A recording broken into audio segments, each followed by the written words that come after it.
That's okay. That's not okay. He wants us to do a full tear down. We'll pull it apart and find out for sure what's gone wrong with it. Oh, Jesus.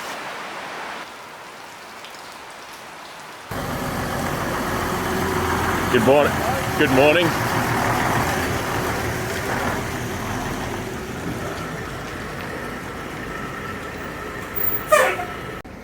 I thought it was gonna. I was a bit worried about it. But it didn't move at all. Oh, mate, it's good. It's good, man.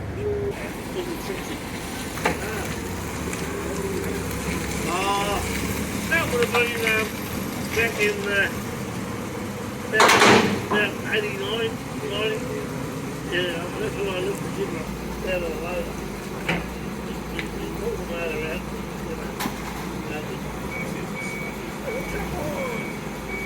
get out of here, look everything. I rang up everybody. They said, as soon as the engine was installed, are we down for this? And that's what they pulled out. Put all the drill. Slipped it right down just to that. And then that, you swing around unscrew. One ton into that.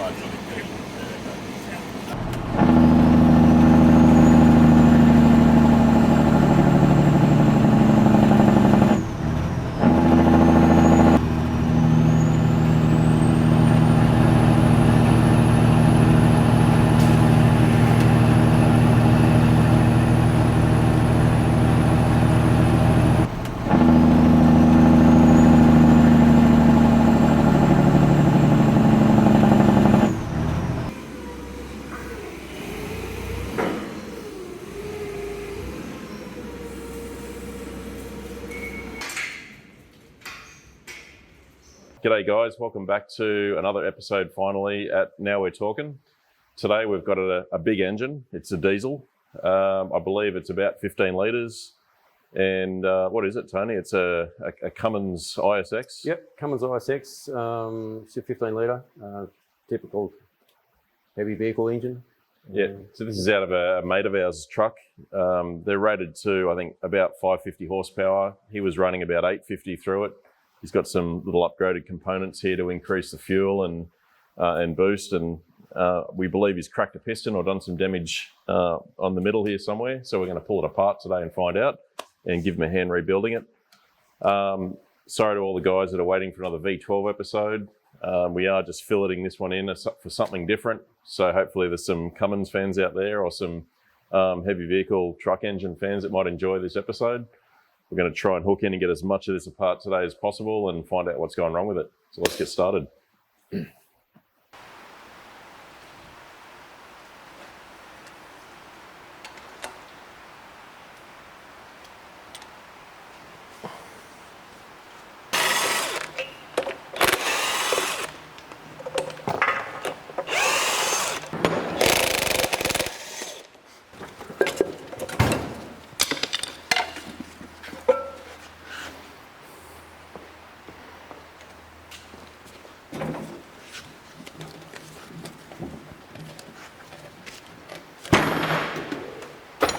This is the transmission housing, so we've taken the firewall off. We'll buzz all these bolts off and that should slip off without affecting the way the engine's sitting at the moment. We've got a 24, Tony, if you want to see if you can... Yep. They're not too bad on these. And we'll see if that seal can come off with it when we leave it off as well. Yep. So is that a sleeve and a seal arrangement around the crank? It should come off. Okay.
All right, so we've taken off a couple of the bulky bits around the back here, flywheel, transmission housing's off.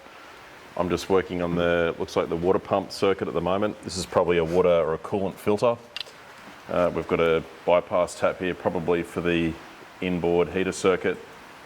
Another cooler pipe outlet here. This, Tony, is this the main engine oil filter on this side, do you think? Yep. Yep, so is this a water cooled, is this going onto a water jacket, or this would be the main oil jacket? We'll find out, I guess, in a minute. Looks a bit low to be water. This would be, this is water up here. So, well, this is head, this is block here. So I don't know, that, was plugged here into the water gallery. It may be. I guess I've loosened all these and taken a lot out. We'll pop that off next, but I'm just taking the water housing off the back of the water pump. This is all loose, so I'll buzz this off and then do this next, and we'll find out what this is. What are you working on your Did you side? say this was recently done up or overhauled, or? So the basic rundown of Ed, of what he gave me is, this is a brand new head. He put on an engine, or he bought the engine with a new head put on. It was about 6 months old. He's added some upgrade parts on the other side there, some Pierberg solenoids or something to uprate, trick the computer, running a lot more fuel. I believe the ISX engine, compared to the Signature, has a higher static compression inboard set of pistons in it. Yep. So they're a bit more responsive down low. So they respond well to fuel, and they uprate pretty quickly. I think the Signature is a lower compression engine, but it'll handle more boost up top and get going up there. That's what he's told me. I'm learning about these things as we go. I know virtually nothing about them. So he's uprated this thing to 850 horsepower or something. Really? He Okay, thinks, because the tag did say 475 at 2,000 RPM. Yeah, okay, so it's a 475 engine. Yeah, well, they say that they're about 550. You can fiddle them up to safely. So he's gone well above that. Righto. So he's driven it for 6 months. Just because there's a fair bit of debris down here in front of the head, I was just wondering how long it had Come in, been guys, and have a look at this. Yeah. What do you got there, Tony? It's just typical, You mean like external? Yeah, just sort of debris, some leaf and rat crap and stuff like that, and stick and things like that. So it's been on there for a little while. For the debris to get into there, like leaf and debris. Oh yeah, yeah. It's not fresh. It's been there for a little while. Yeah, look, you never get the full history of an engine really unless you've done it yourself. But the rocker arms are all surface corroded here from sitting with the valve cover on. We took that off, so it's obviously been sitting for a little while. Did he mention how long it's been sitting? I know it's been sitting for at least 12 months because I was talking to him about 12 months ago about this engine. He's pulled it out of a blue Western Star that I saw the truck that it came out of. I was looking at buying it, and he said, you can have it for X amount with a blown engine. This was what was in it. Yep. So it's going back in that truck, but he wants us to do a full teardown, assess every component, clean everything, brand new service parts throughout, all clearanced and put back to factory specification. He'll uprate it a little bit. I don't think he'll take it to where it was. I think we should advise him to put some EGTs around it and just measure a number that is safe and keep him below that. But is it a working truck, or it's just a? It's a bit of both. Yeah. His trucks can do work. He's just a hobbyist as well. So I think if we give him a limit that's safe and he's aware of it, at least he can see it. He knows what he's doing thereafter. But yeah, we'll pull it apart and find out for sure what's gone wrong with it. It still turns over. It still ran. It was just smoky and noisy. And so all right. Well, I'll rip in and get this stuff off, and we'll go around your side and see what's happening.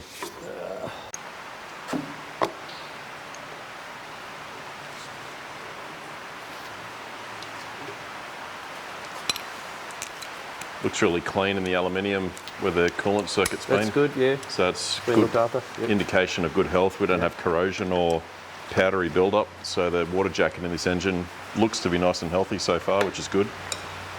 So you'll see in here the water pump's driven off the drive belt system on the front of the engine. You can see the impeller there, so that pulls the water through from here and pushes it through the other side, much like a turbo.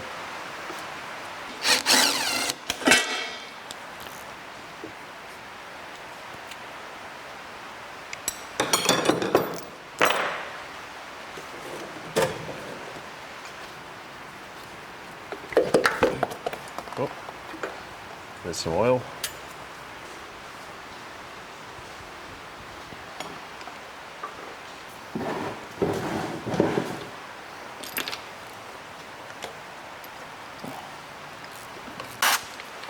Is there a plug? Oh yeah, there's a fitting here.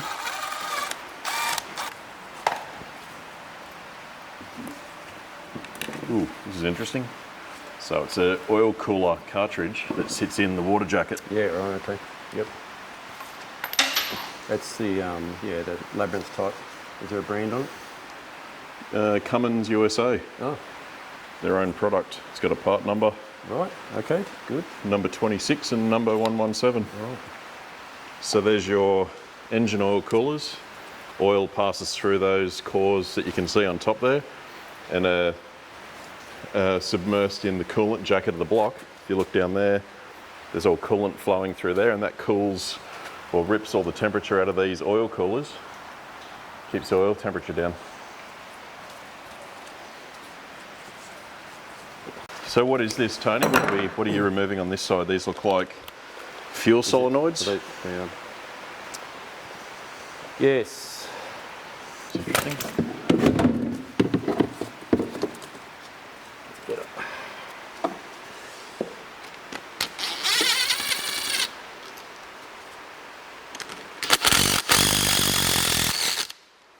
Oh, that doesn't matter.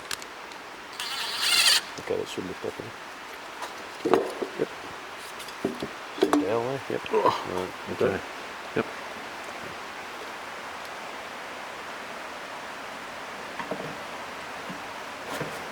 Ah, neat. Yeah, so Little that spur gear drives off the camshaft. fuel pump camshaft. Yeah. Neat. So that's driving a mechanical hydraulic pump Yeah, here the for the fuel. high pressure pump. Yep. Yep. I don't know if this filter's been drained or if it's going to all spew out of these galleries if I lay it down. Probably put it in that black container.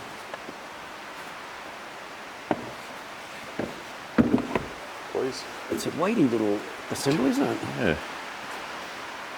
So this is our mechanical air compressor unit driven off the gear train off the front of the engine. This provides air through this cylinder into this head. It provides air to the tanks of the truck or the vehicle that needs air supply. They come in different variations on different engines, but generally they're all the same concept. They're just a gear-driven pump compressor that run off the front of the engine somewhere. Yeah, on the other side of the compressor in the gear case is our barring area here. We would put a 3/4 drive square in there, and we can turn the engine over easily from there. So we just need to work out whether the compressor is going to separate and leave that in place for us. So we'll just see how that pans out.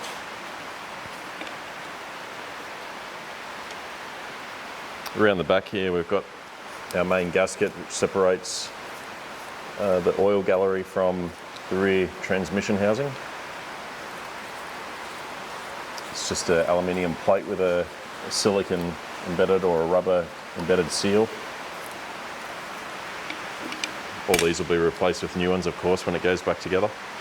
We've got a good amount of rain going on here at the farm at the moment. You can probably hear in the background on our tin sheds.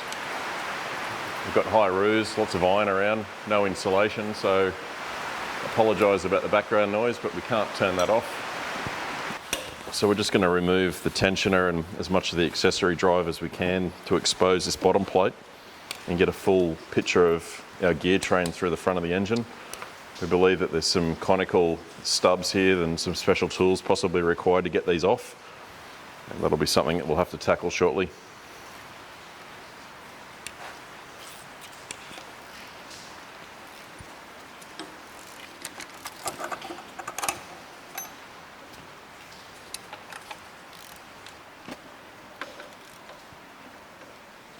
Are you interested in truck engines, Tony? Do they interest you at all? Is it the diesel side of it? Is it a bit small? How does this appeal to you as a face value engine? You know, 15 litre diesel, straight six. Let's not compare it to some of the ship and frigate engines that you've worked on, but Truck engines are interesting because of the advancement in technology. Look at the power of trucks now on the highway. When I was young, when you were coming up, if you're in a car, an automobile, behind a truck, and you knew that the first little rise that you come across, well, the truck's just going to slow down to a ridiculously slow pace and you'll be able to go around it. Not today. no, today you want to actually, they're usually overtaking you to get to their destination because they're on a deadline, Yep. and the trucks are so fast and so powerful now Yep. that that's just technology. That's the advancement in fuel systems, in boost technology, in internal components, in bearing technology, thermal rejection. It's all so far advanced. I've got a family story about another vehicle. Oh, yep. Do you want to hear? Okay. Yeah, well, let's hear it. So the story was that my grandfather started up a wholesale growing business during the Depression, before the war, and carried on after the war. So after the war was finished, and my father and all his brothers came back from the war, and they were partially involved in the business. And apparently the story goes that my grandfather and my father were in this Vulcan. Now this Vulcan, apparently the handbrake and the gear selector was not in the cab, it was out on the running board. Out Okay, here. yep, right. Nice big levers to select out here. And it probably was a side valve engine, I assume. I don't know the exact year of the truck, as I said. And I'm not even sure it had pneumatic tyres. It might have had solid tyres. So you're thinking maybe like late 20s, early 30s sort of thing? Yeah. Okay, yeah. I'm not sure. Yep. It probably did have pneumatic tyres, but anyway, this is how the story goes. So, and whether it was electric start or not, I don't know, but I know that they cranked it to start it. Right. With a crank handle at the front. Yep. So. And is it a diesel or a petrol? That was petrol. Okay. Yeah. So they had various acreages they were leasing, and they were growing vegetable seedlings and things like that, and selling them to retail nurseries and whoever they could sell to, just trying to make some money. So they were just renting some acreage. Now they had to do a delivery, and if you're familiar with Sydney, you'll know certain roads around the Parramatta area. You'll know Church Street and Parramatta Road. Yep. Now the intersection here, at that time, there weren't many automated traffic lights, and so they used to have a policeman on point duty directing traffic there. He probably had a nice big pith helmet on or something like this. Yep. And they were approaching that particular intersection, and they were stopped at the front of the queue to allow other directions of traffic to move. And the truck stalled. The engine stopped. So my grandfather had to get out and wait around the front of the vehicle, holding the crank handle, ready to start when the policeman gave the indication to move. So the story goes that he turned around and gave them the indication to move. He's used the hand signals, and the big white gauntlet gloves on they used to have, Yeah, maybe even the whistle, the blow. Maybe, it could have been, yeah. And so my grandfather started to crank and crank and crank and crank and crank, and my dad's sort of sweating away there, it wouldn't start. So the policeman said, okay, don't worry, and then transferred the direction. Yep. Yeah, more traffic going like this, and in the meantime, my grandfather's still cranking, and eventually it started. All right, so finally he let them go, and they went down Parramatta Road to do their delivery somewhere. And they made the delivery, and then they were returning, and they approached the same intersection, coming down the road in this old Vulcan. And apparently the policeman saw them coming, and he stopped traffic in every direction so that he could just usher them through. You guys just keep going, don't stop. This is And then you can make a comparison, as we just described before. The performance and the speed and the power from these engines compared to my dad's Vulcan. This is how I relate my truck engine story to my dad's Vulcan. Well, I think trucks were a petrol a lot back in the day. I don't think diesel was a thing until maybe the 40s, 50s. Yeah. They started to become powerful enough to actually run a vehicle that size and become efficient. But these, I mean, we talk about 550 horsepower or 475 horsepower, which doesn't sound like a lot. I mean, you're LS or, you can do that. But people talk in the wrong numbers with these things. It's torque, isn't it? Yeah, it's the torque at the RPM because you're only talking 2,000 RPM. Yeah. You're not talking 6,000, 7,000 RPM like you talk with, say, an LS or something like that. So I think these things at like 1,250 or 1,400 or something like that RPM make 2,800 foot-pound of torque or something. That's right. Big. I think those sort of numbers around the 1,100 RPM range are where modern truck engines run at their most efficient. And they start developing maximum torque. Yeah, that's right. And peak torque is maximum efficiency point. And so I think a lot of truck manufacturers, they gear the trucks accordingly, so that, or they've got the options there, so that the drivers are encouraged to drive in that range for maximum fuel efficiency. And most of the cruise control software gives the driver a better performance and a better economy if they use the cruise control. Typically, a driver in a truck is not constant with his right foot on the accelerator pedal. They're slightly up and down, and that doesn't help fuel economy. Whereas the cruise control will sort of smooth out those harsh peaks in fuel demand. Yep. And over a long distance, you'll achieve a better fuel economy using the cruise control. And I think they might tell the drivers too. And when you engage cruise, there's slightly more power available to you as an incentive, maybe. Oh, yeah, you know what I mean? Well, I know we have obviously our 100 km/h speed limit on trucks here in Australia, and all the trucks should be fitted with a protection device to stop it going over speed. So generally, they just sit with their foot flat on the throttle pedal, and the governor will just kick in, and they can do their 103 k's an hour all night, and that's it, unless they've been fiddled. But yeah, my experience with trucks was only in the modern ones, so probably 2006, 2007, so maybe nearly 20 years ago was the first time I really was exposed to them. And that was just through a friend that was driving for truck companies at the time that I grew up with, and was able to get in them and experience them, from the cab on a trip or two interstate, and right through to sort of 2011, he got into some pretty flush trucks with all the modern Kenworths at the time and Western Stars, with these in it, the C15 Cats, which I've been collecting a couple of for another day. Experiencing this engine at work, it's an amazing thing when they're pulling 62.5 tonne as a double up the highway or up a slight hill, and it doesn't even waver the RPM, it just sits there.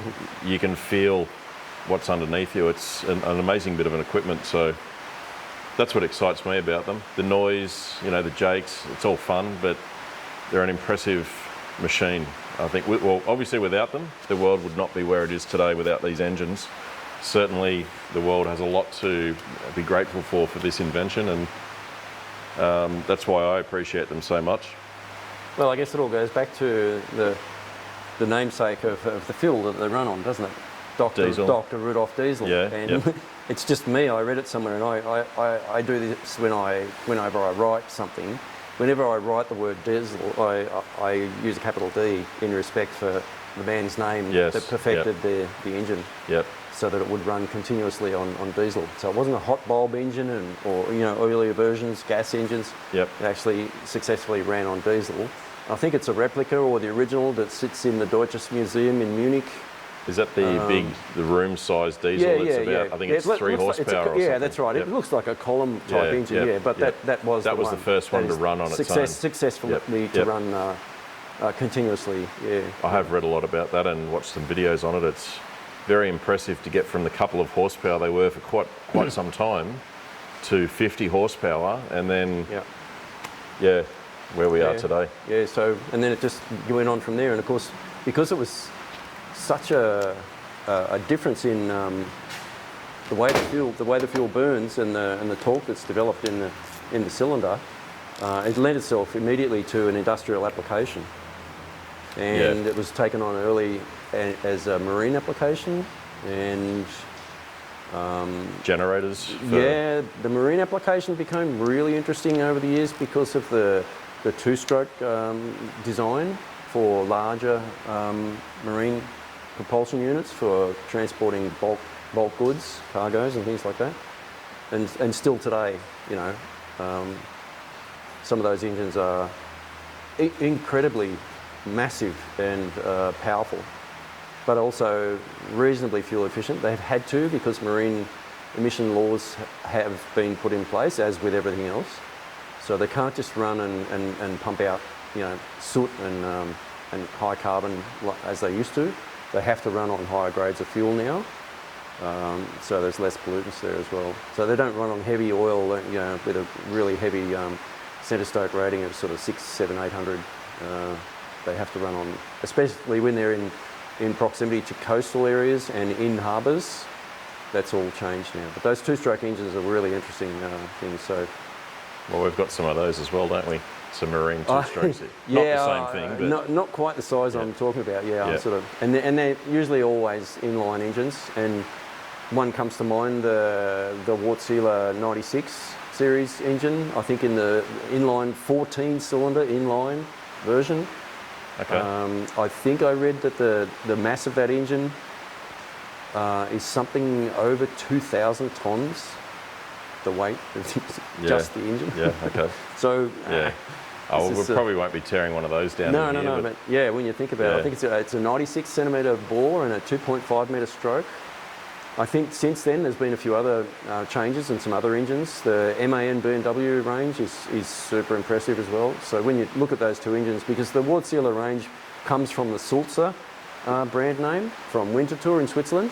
And Sulzer's a famous name with diesel engines over the years as a foundry and as an engine manufacturer as well. They made all kinds of things over the years. It's funny to think the Swiss are involved in marine engines when they don't have a coastline. I mean, well, there's a market there. They'll. So I've got here something interesting in the front. We know about a scissor gear that is included in the gear train from the front of the engine. I'll grab a scissor gear from a BMW to compare it. So this is what we call a scissor gear, where you've got a straight cut gear with a second piece that moves independently, and that's spring loaded. The idea of that is you preload that one tooth over, so when it engages with another gear, it stops that rattle between the gear set and just holds a nice tensioned engagement between two gears. We've got the same here on this engine. This is a solid straight cut gear on this side, and this one's a straight cut gear, but it actually has about a third of it back. There's a line through it, and it's a separate gear. You'll just see there's a line running across the top.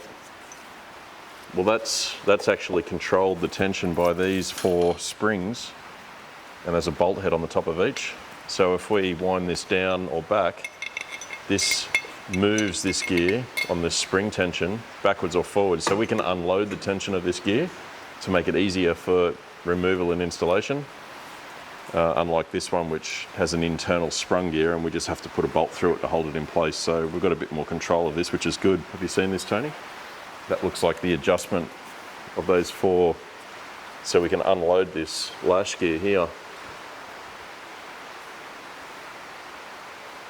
Yep. Yeah, well, that's another method. Obviously, with the BMW, you've got a little locking screw that you insert, as you probably mentioned, to hold it in place. Yep. And then you release that locking screw once it's back in place. Maybe with that light, Tony, we can show the guys here what I was talking about. It was a bit dark before. Probably over the top there, you can see the split in the. It's actually 2 gears. You can see the parting line there. So there's a split there. You can see the front section's narrower than the back section, and then this part of this boss here is attached to the rear gear, and then this spring is pushing on the front one. So you can see that it's trying to push itself apart. So what it does is one tooth is pushing that way, the other one's pushing that way. And what it does is it eliminates any backlash between this gear and this gear. So it runs silently. The idea is silent running. And that's one of the methods that they use to do it. Now later on we'll go through the process of, there's another one here, there's a split gear. I can see it down in the crankcase. Probably hard to get a shot with the camera down there. Oh yeah. But there's another one down there. Now I would say that it is likely that this gear, or the That one looks below, like an idler gear possibly, is it? yeah, well, when the cylinder head comes on and off, and according to any machining work that's done, we have to have an adjustment for backlash between this gear and this gear. And so this one or the one below or both are probably adjustable, but we'll go into that later, and that'll be critical when we go to reassemble to get that backlash right, to compensate for any difference in machining of the components. Not too bad, but I'll knock them all off with this and get them with the gun. I don't like to rattle on things too much. If No. it doesn't break away quickly, it's not good for the head of the bolt or the tool or what it's engaged with to just rattle it until it comes loose. It's generally aggravating it a bit too much, I think. Yeah. It might be a big old diesel engine, but it still needs to be treated with the respect and care that all these machines need to work properly. especially when they're doing 800,000 or 1,000,000 kilometres at a time. Yeah, well, you've known me long enough now to know that when I'm assembling, I don't just rattle things up. I like to use a torque wrench wherever I can. I watch a lot It might of... slow the work down a little bit, but at least I know that, you know, I'm not going to over-tighten or under-tighten anything. So. I do watch a lot of videos online, particularly from the US, where a lot of this stuff comes from and is very popular. I enjoy watching it. I see a big range of the way things are done there with tooling, and you know, some of it's cringeworthy, some of it's proper, but we try to take our time where possible but still be efficient without hurting anything.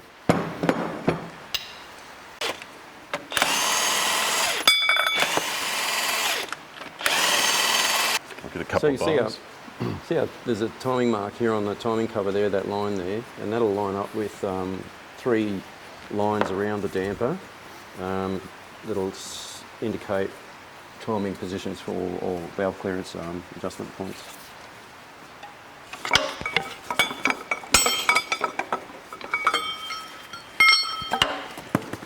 Let's give it a little tap. That's it. Yep. Sort of grabbing that dirty area now. Don't know if we're going to clear it most. Oh, okay. Yep, No. I see what you're saying. Yeah, no. I'll have to leave it. Anyway, it's ready to come off as soon as we... That's all right. I feel alright to come off.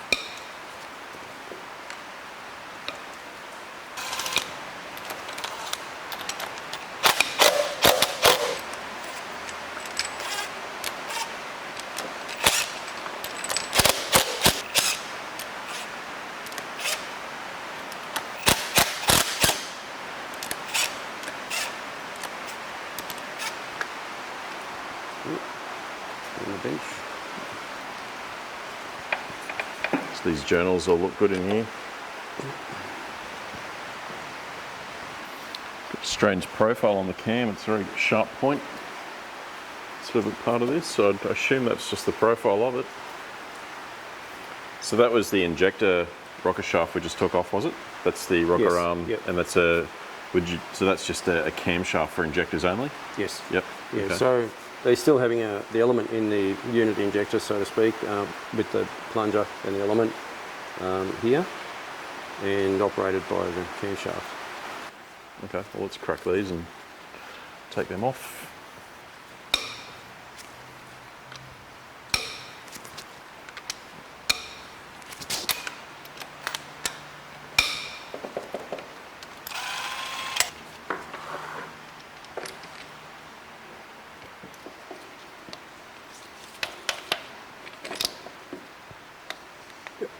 I got it.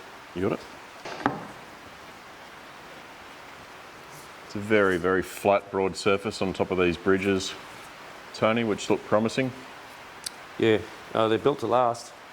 I mean, look at the size of those fuel pump lobes on the camshaft. They're just well oversized for what you'd think they are or would be.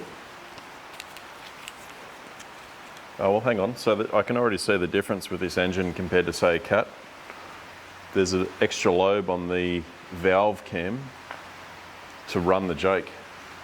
I believe on the Cats they use the injector lobe or rocker arm to actuate the Jake on a Cat, whereas this has its own lobe, individual unit. That's why they've been able to make it compact and its own system. And it's got an odd profile on it too. Oh yeah, yep.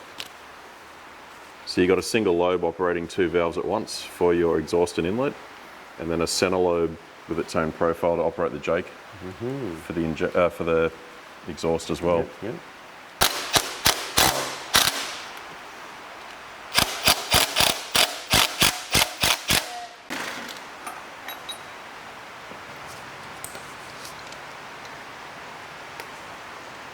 Oh yeah. Is it like a separate boss that's holding that down? Oh, it's just a clamp, yeah. Oh yeah, it's got like a fork going around the body. Yeah, like a claw. The claw. Okay. Some O-rings on the body. There you go. You got a series of O-rings. You got some filters, and there's a beautiful unit injector. Yeah, so they call these unit injectors. Yeah, a unit injector is basically where you incorporate the plunger and the nozzle all in one. That's in one unit.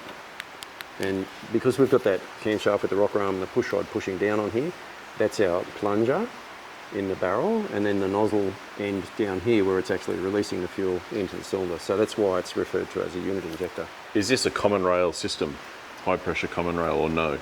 Or is the pressure only produced by the plunge? No, the common rail system doesn't have what's known as a unit injector, because the pressure that's generated is generated remotely in a separate high pressure pump, which feeds into a manifold which they refer to as the rail. And that's common in the sense that it's the same pressure It's the same across. pressure through the rail and supplying every injector with that pressure constantly. And then the fuel's released from the nozzle into the cylinder via an electronic control system from the computer. So we'll mark this number 6 anyway. We've got a serial number on this injector. We'll see if they're the same or not.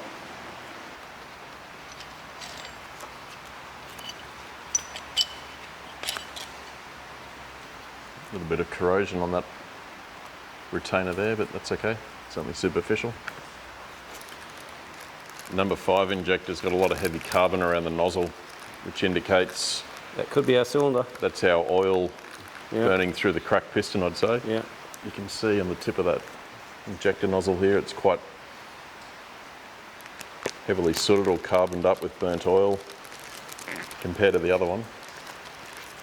It's quite hard, so it's going to be one of our problem cylinders, number 5, which you can see down here. It's quite wet and oily in the exhaust port compared to, say, number 6.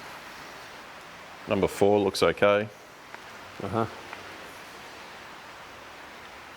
Yeah, I see what you mean, Lawrence. I think we found our problem cylinder.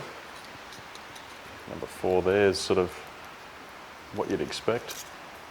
Just black, but not carboned up. Should we do one? It's number 4.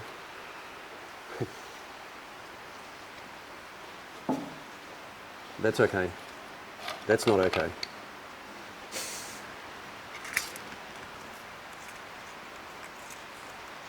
One of the classes of Navy ships that I used to work on had a crankshaft where the coupling was pressed on hydraulically onto a taper. Okay, as the drive. So there's no key, there's no flange, it's a taper.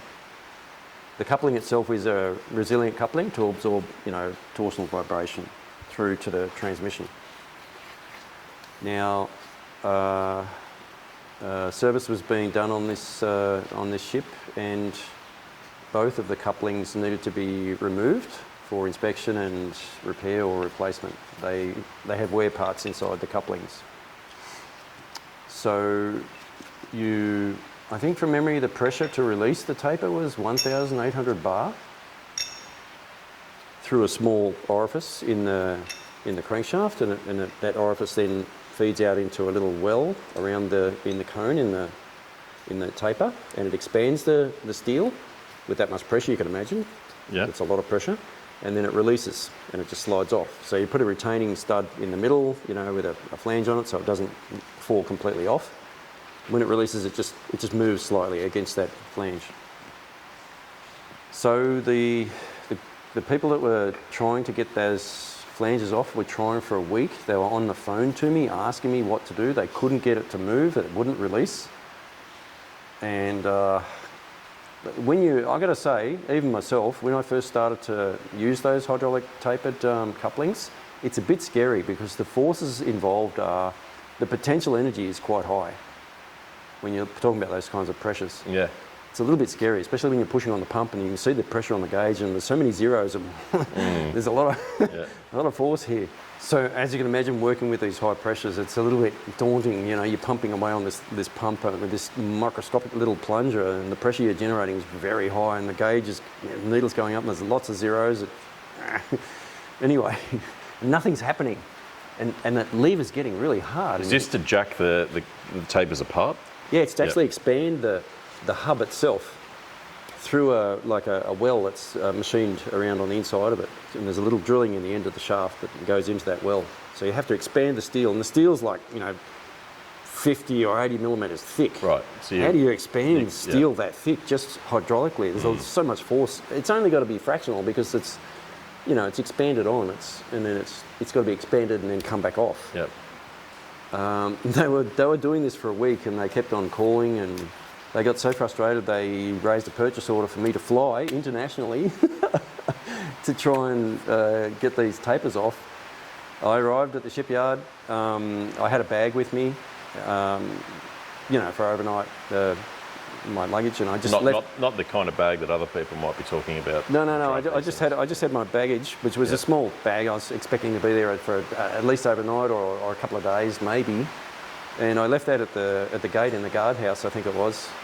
And the fellas from the ship came up, the fitters came up, they saw me or they were notified I had arrived. So I went down with them. I hadn't even done anything else. I just arrived at the gate. I went straight on board the ship and went down and had a look. Because they said, do you want to have a look now? Because I was still in travel clothes, you know. Just arrived, yeah. I just arrived. And went down and had a look. And they had the pump set up on the port engine at the time. And so I thought, oh, everything's set up and ready to go. Do you mind if I have a quick go just while I'm here now? And they said, yeah, no, go for it. And so I did what I have to do sometimes, and I was taught this by a lot of experienced people who work with these tapered connections. If it won't come with the pressure, the maximum pressure recommended, if it won't release, you have to maintain the pressure, and that can mean for 24 or 48 hours, you have to maintain the pressure. And that means that, you know, if there's minute leakage everywhere, someone has to be maintaining the pressure, pumping it all the time until it releases. The other alternative is you over-pressurise, you go over the maximum pressure. There's a risk. You can shatter the component. No, it's not really a shattering issue. No. The risk is that you'll deform the taper and it won't seal again when you go to put it back on, because you'll actually alter the angle. Okay. There's so much force involved. Right. And these guys have been at this for a week. Had they gone over pressure and tried No. that? They were strictly adhering to the guidelines. That's what they were. They were too worried about to do it. They didn't want to go outside the guidelines. And I asked them the case, and I knew that by then I'd known that these couplings weren't to be reused. They were being replaced with an alternate design.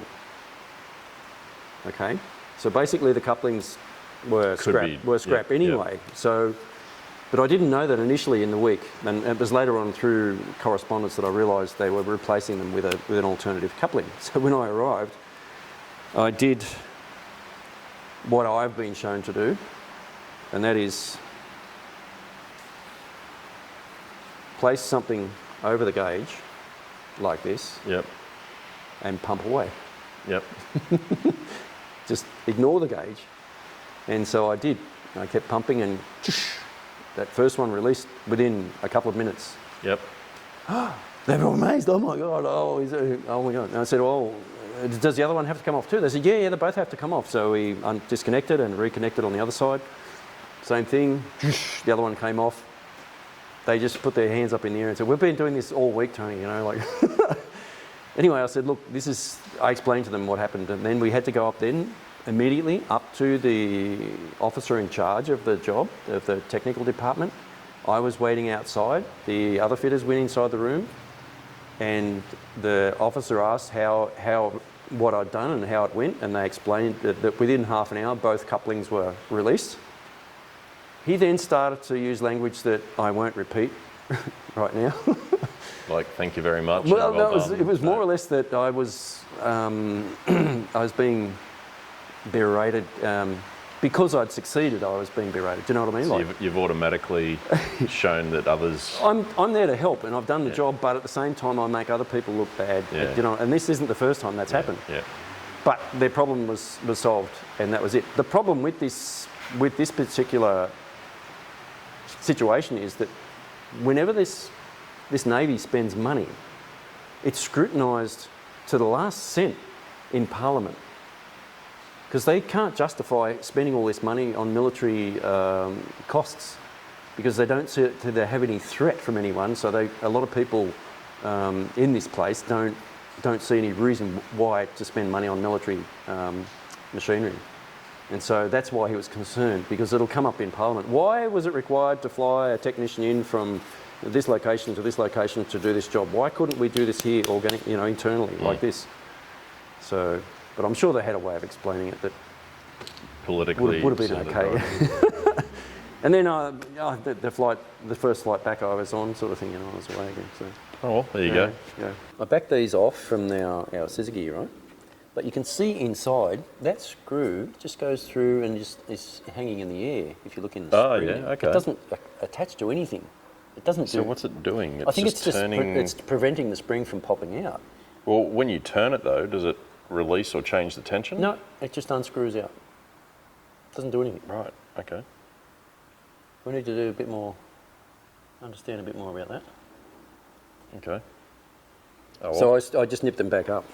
Right. Oh, yeah, we'll definitely explore exactly what they're for. Yeah. It's just a retaining plate. So that's got puller Yep. studs in it. Yep.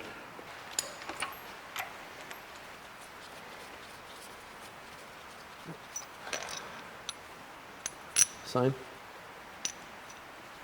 Yeah, well, it's the same. You've got threaded holes to put a puller in.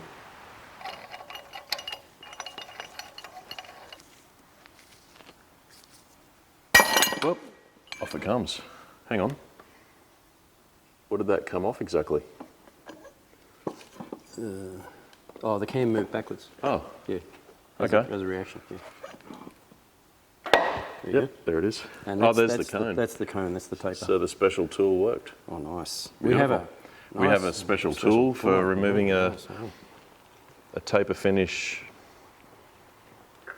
gear drive. So there's no keyway on that. That's just a Yep. interference fit. Good. All right. Well, that was the hard one. We might even have luck popping this one off. Yeah. They have protective sleeves, and they do this. But yeah, that's so far so good. It's moving smoothly. Yep.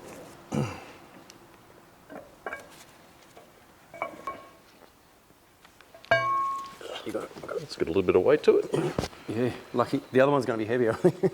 It's a lot bigger. I still don't understand why it's so big for...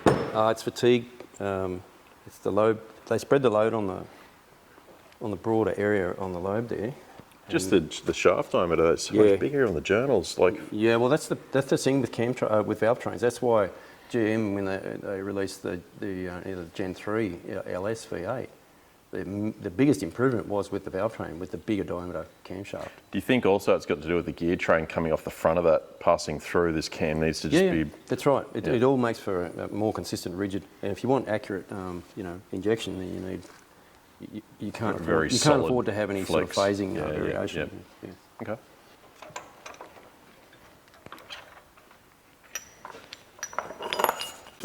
I'll have a feel. It's very exciting because you don't know when it's going to let go. Yeah, that's the excitement. It'll probably all want to come out too, won't it? I'll be ready to catch it all. Yeah, get ready to catch it. Bang. Oh, this isn't a cone though, this one, is it? We don't know.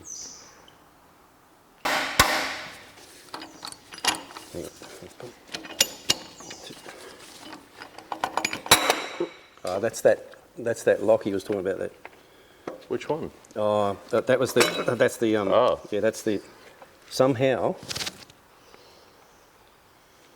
This outer part here. See how it's moved now? yeah. Somehow that's moved. Yeah, but We'll what work it was out. stopping it? Yeah, I don't know. We'll work it out. See, now these are loose. Yeah. This is our scissor gear that moves freely like that. To get that to come back this way, we wind these bolt heads out, and as they come out, the head of that bolt pushes on that ledge and will force that against the spring to bring that gear out to where it needs to be. Why that wasn't moving freely in place, we don't know. Yeah, once we'd taken the other gear off, the valve camshaft, It should have done that. the injector gear should have relaxed like that. Yeah. Anyway, We'll find that's out. Successful removal, everything looks okay. Yeah, that was good, yeah. We were just lucky we had a puller that we could adapt. So we'll slide the injector cam out.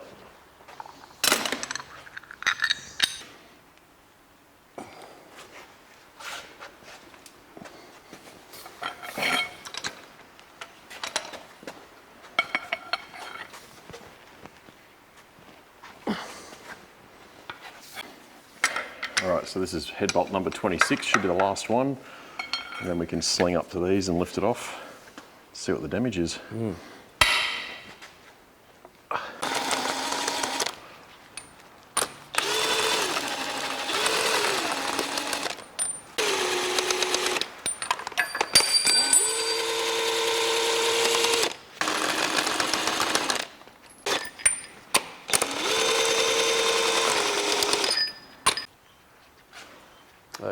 Okay, so all head bolts are out. We're shackled up on the lifting hooks for the head. We're going to bring the fork up and put a bit of weight on it and see what it does. Oh, we're just going to lift this out of the way too first, Lawrence. Do you want to? What's that? Oh yeah, sorry, that's in the way there. All right. Well, not really, but just in case we tread on it. Yep. Yeah, bend your legs. Injector cam. Just put it up next to the little camshaft over there. Oh, this other one. I reckon this weighs what, 30 kilos? Yeah, it's a good size. Camshaft.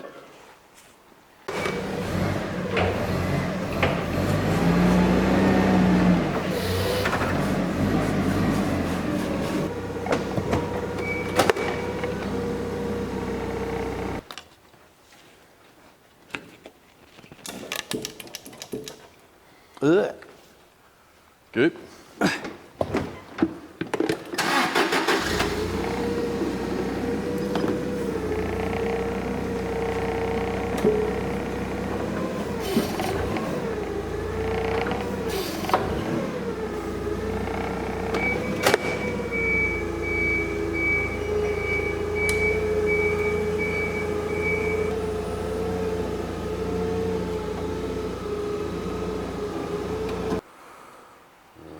See the carbon? Yeah.